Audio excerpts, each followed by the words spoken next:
Good morning guys! Welcome back sa aking YouTube channel. For today's video, check natin ang 2024 Honda BR-V 1.5 VCVT Opal White Silver.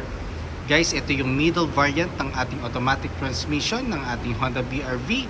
Ang kanyang price is 1,315,000 pesos. So tour ko na kayo ngayon sa ating featured unit for today. So guys, ito yung second generation ng ating Honda BR-V. So tour ko na kayo ngayon sa ating front portion.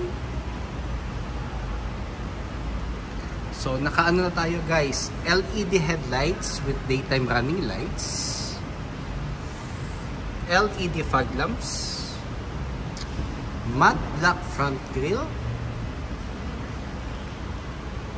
Then ang front accent garnish natin guys is combination ng malalaking honeycomb pattern, at the same time silver ang lower front bumper natin for the middle section.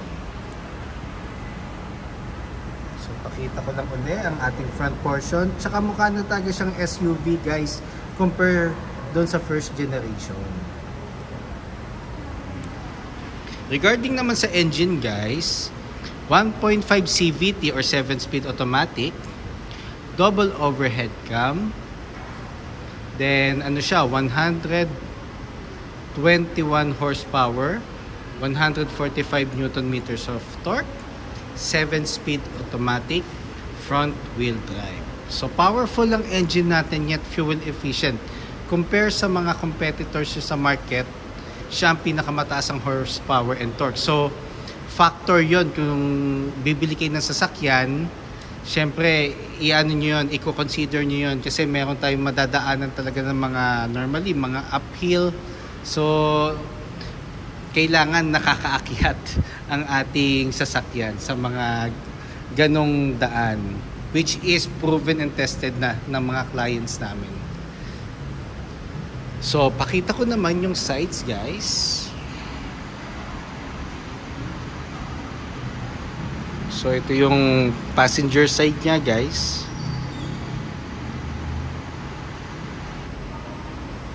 So dito naman tayo guys sa gulong. So naka 17-inch alloy wheels tayo. Two-tone siya guys, silver and glossy black. Then ventilated disc ang ating front brake. Then MacPherson strut ang ating suspension naman. Then regarding naman sa ground clearance, 207mm. So mataas ang unit natin. Pero hindi naman siya sobrang taas, which is very reasonable. Lalo na pag may kasama kayong elders and kids, yung access pa loob ng unit is hindi sila mahirapan kasi hindi naman ganun kataas ang ating unit. Then regarding sa side seal natin guys, pag middle variant at top of the line, sa middle section niya, meron siyang yan, silver ang pinaka natin, ang accent for the side seal. Then sa side mirror natin guys, so body color upper portion, matte black naman ang lower portion. Then dito ang ating turning light sa side mirror natin. Chrome ang ating door handles with smart entry na nga rin pala siya guys. Then sa rear wheel naman guys, drum brake ang ating preno sa likod. Then torsion beam naman ang suspension natin sa rear. Shark fin antenna which is body color na rin. Then meron tayong roof rail. So may foundation na tayo guys, just in case i-consider nyo maglagay ng roof rack. Nakita ko naman ang back portion. So for me guys, BR-V ngayon ang pinaka best selling unit ng Honda. Why? Kasi value for money, the same time engine performance. Then ang ating tail lights is LED na. Then meron na rin siyang reverse camera guys. Then meron na rin siyang 4-eye backup sensor. So sa middle variant and sa top of the line, ano na, meron na siyang built-in na sensor. Pero kung i-consider natin yung S variant, which is yung base model na automatic, meron namang option na mag-install tayo ng backup sensor. So pakita ko naman ang back portion natin, guys. Sa back portion natin, so sa third row, guys, ito magiging compartment space natin just in case na 7 passengers. Tapos meron siyang tonneau cover dito, which is magle-level siya just in case na 5 passengers below. At ipo-fold mo ang third row seats. So flat ang surface natin. So ito magiging cargo space naman natin just in case na 5 passengers and below ang magta-travel. Then ang ating spare tire is nasa ilalim, guys. Then nandito yung kanyang ano. Yan. So iano mo lang siya, iangat mo na yung cover, then ilulusen up mo yung pinaka tornilyo para bumaba ang ating spare tire. Then ang tools natin is nandito sa gilid. Pero ang jack niya, guys, is nasa ilalim ng passenger seat. Nandoon sa harap. So regarding cargo space din, guys, very spacious.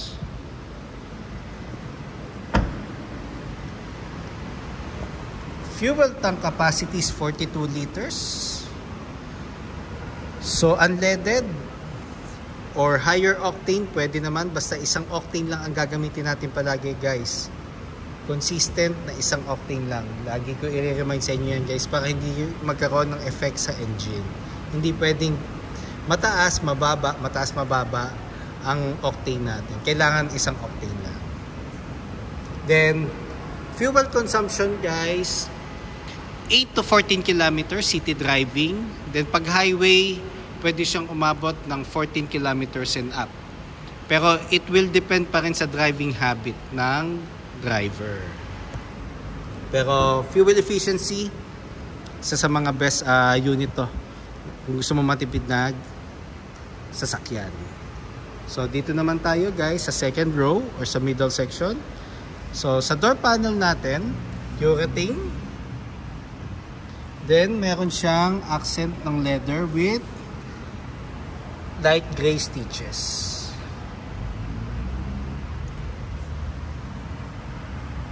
Then ang ceiling natin, guys, is black na, which is a good thing din. So para siyang Brio, na sa Brio kasi basta automatic transmission, black na ang ceiling eh. Kay BRV naman, middle variant and top of the line, yun ang mga black na ang ceiling natin. Then meron tayong aircon vent dito sa second row. It's more on actually blower talaga. Ang thermostat natin, didepende pa rin ang setup natin doon sa harap. So meron siyang switch dito for gaano kalakas ang gusto mo na fan. It's either 1, 2, or 3. Then if ever, fold and tumble ang second row natin.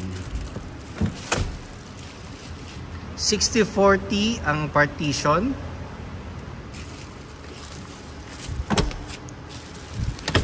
So, ang maganda nga pala sa second row seats natin for BRV, guys, is na-adjust siya forward and back. Para just in case na matangkad ang sasakay sa harap, pwede pa nating i-forward patalikod ang upuan. Which is, ito, guys, is nakasagad na pa backward. Ay, ito pala, nakasagad na pa backward. Same goes dito. Pero ipapakita ko yung legroom. Meron pa rin siyang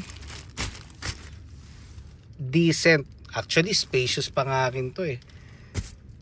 So, yun yung advantage ng mga ng BRV natin just in case na may sasakay din sa third row at hindi naman ganun ka tatangkad ang sasakay dito sa second row, pwede nating adjust pa forward naman ang second row seats para at least yung legroom ng third row is ano pa rin, reasonable pa rin.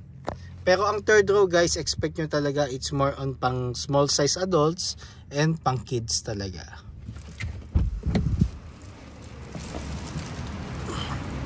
So dito naman tayo guys sa front portion ng ating interior. So pakita ko lang kung paano i-lock ang smart entry. Pag smart entry guys, hindi mo na kailangang gamitin ng susi. So may bukas na pinto.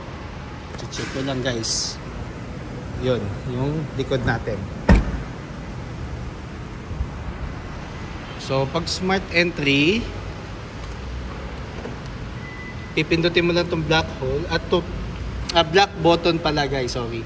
So iilaw at tutunog naman yan. Pag hindi tumunog, ibig sabihin may door pa na hindi fully closed. So ang pag-unlock naman is lalagay mo na yung kamay mo sa door handle. So lock, pindutin mo yung black button. Check natin kung nakalock na. So ang pag-unlock, basta ang smart key is within reach ng BRV. At kung nasa ang side lang siya, doon lang siya magpa-function. So lagay natin yung kamay natin sa door handle. Dito naman sa door panel natin for the driver side.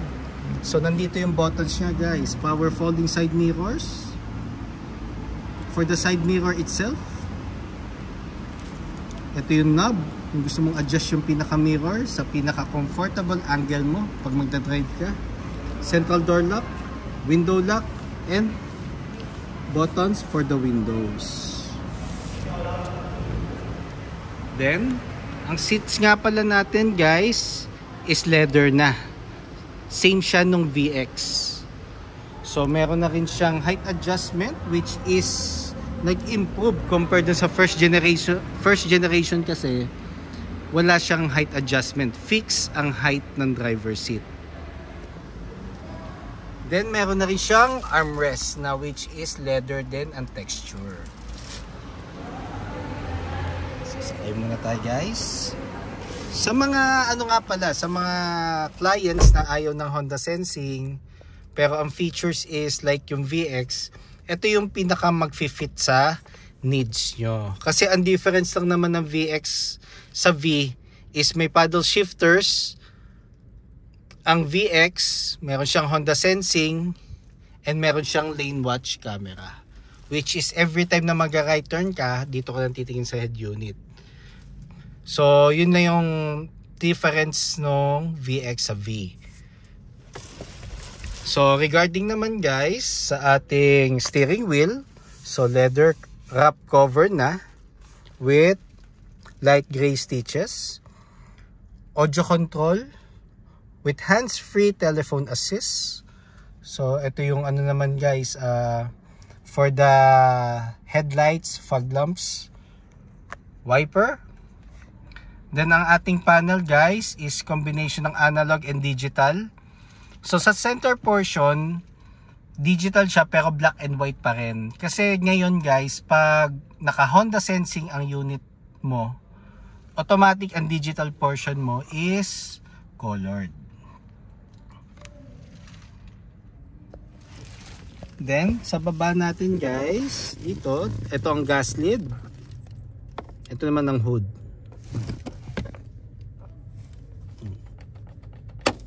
Same goes dun sa baba. So footrest. Then for automatic transmission guys nga pala, sa mga hindi pa masyadong sanay mag-drive ng automatic, isang paa lang ang gagamitin po natin. It's laging kanan lang. Ang kaliwa is lagi lang siyang nasa footrest. Friendly reminder lang po. Then sa dashboard naman guys, very smooth and clean ang ating dashboard. Urethane texture. Then meron siyang almost parang leather ano na siya, texture eh. Then meron siyang accent ng silver. Then ang touchscreen audio unit nga pala natin is Apple CarPlay, Android Auto ready na. Bicord guys, bicord. Then meron na rin siya USB, Bluetooth, AM and FM. Then aircon buttons, push start. So wala namang client ngayon sa showroom guys. So press ko lang ang brake. Then press start para mag-on ang engine. So para at least makita nyo lang guys, ayan. So ito yung ating panel, digital, and sa both corners niya is analog. So binawasan ko muna yung volume. Then ito yung aircon buttons niya guys. So pag on, ito yung fan, ito yung thermostat. Pero for me, thermostat mo maganda guys, mga 20 to 22. Huwag mo siyang isasagad na pinakamalamig. Then sa lower portion, meron tayong power outlet, which is dito mo ilalagay ang dashcam mo. Ito ang power source niya, basta plug and play, no problem. Plug and play, no problem. Pero pag may itatap na wiring, yun ang hindi okay kasi ma-void ang warranty. 2 USB port for charging and mirroring. Then portion for the pwede wallet or cellphone kung gusto mo nakatayo. 2 cup holders, shift knob, so may clutch siya every time na magpapalit ka ng gear. At kunwari park to drive o park to reverse, lagi ka magka-clutch. Then park, reverse, neutral, drive, sports mode, and low gear. Low gear, it's more on, kumbaga parang naka-manual, it's more on primera or first gear. Sports mode, mas mabibigyan kanya ng additional speed and power compare sa drive. Pero expect nyo mas magko-consume siya ng gasolina compare sa drive lang. Pero drive, even mga out of town, mako-comply niya yung speed na gusto mo. Proven na yan and tested yan guys. Then tong portion na to, tanggalin mo yung cover just in case ma-discharge ang battery nyo. Ang smart key natin is merong manual key. Dito mo siya isasaksak para ma-shift mo lang yung transmission to neutral, para maitabi mo siya sa gilid. Then meron pa tayong space. It's more on, normally it's more on mga coins or siguro mga hankies or candies, pero normally dito yan sa console box eh. So handbrake natin, additional handbrake.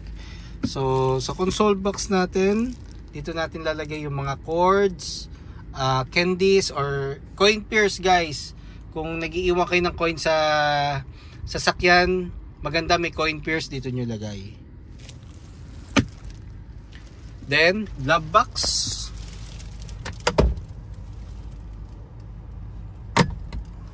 Off ko lang muna ulit guys ha. So sa glove box guys, ang ilalagay natin lagi dyan, friendly reminder, copy ng ORCR na hindi expired,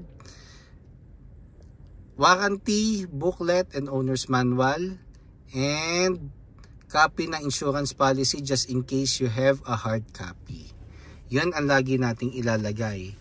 Or siguro pag wala ng warranty rin ang ating sasakyan, yung tas nagpalit ka ng battery, dito mo ilalagay yung warranty card para madaling hanapin just in case magkaroon ng problem yung battery mo. So guys, ito pa pala, visors. So sa visors natin, meron na siyang mirror. Then, ang ating map light is halogen. So ito lagi nating ititingnan kung nasa gitna or naka-off. Actually, pwede mo naman siyang on. Pero pag in-on mo siya guys, kailangan i-check mo siya palagi. Kasi pag naiwan mo naka-on yan, madedrain yung battery. So, gawin nating habit lagi na nasa middle lang siya. Or para safe lang tayo at meron kang peace of mind, lalagay mo siya sa off. So guys, for today's video, yun lang muna. Then if ever guys you have any concerns regarding cash discounts for cash payment term and bank purchase order, we offer discounts.